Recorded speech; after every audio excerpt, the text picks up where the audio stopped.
आम्हाला मान्य मनोजदादा जारंगे पाटील यांनी जो आदेश दिला होता रस्ता रोको करण्यासाठी, परंतु आमच्या चंदनझरा पोलीस ठाण्याचे सर्व कर्मचारी, PI साहेब, शिंदे साहेब या सर्वांनी, पाटील साहेब यांनी आम्हाला विनंती केली की माननीय SP साहेबांनी आदेश दिलेला आहे 139ची 149ची आम्हाला नोटीस बजावली का जे समजा रस्ता रोको कराल तर येणाऱ्या जाणाऱ्या लोकांना जे व्यक्ती स्वातंत्र्य आहे त्यांच्या व्यक्ती स्वातंत्र्यावर गदा येते, त्या अंतर्गत तुमच्यावर गुन्हे दाखल होतील आणि तसंच न करता तर तुम्ही पुढं ठिय्या आंदोलन करायचं असलं तर करू शकता.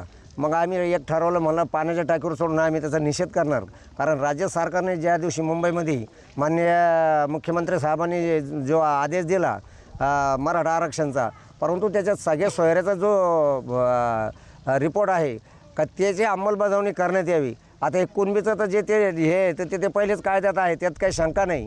मग आम्हाला जे आरक्षण देतं आहे सरकार, मग त्याच्यात नेमके सगळे सोयरे नाही तर मग देणार कोणाला?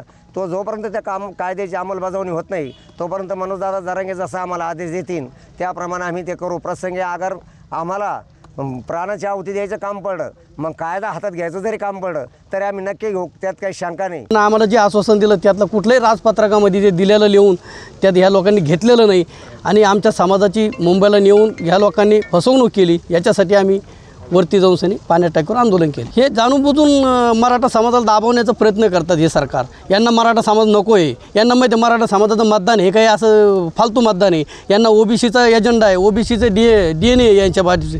त्यामुळं यांना मराठा समाजातून घेणंच नाही. या BJP सरकार असू, शिंदे सरकार असू, तुमचा अजितदादा असू, यांना काही घेणंच नाही त्याच्यावरून सनी. त्यामुळे ते लाठीचार्ज करणार, लेडीजवर अत्याचार करणार. काल बदनापूर ढोपटे सरलाही तसंच त्यांनी केलं. लेडीज यांच्यासाठी काहीच नाही, लेडीजवर अत्याचार करू, लेडीजला मारलं तरी चालतं पोलिसवाल्यांनी, असं आहे. पुढील दिशा बघू काय होतं काही नाही. दादाचा जसा आदेश येईल तसं करू.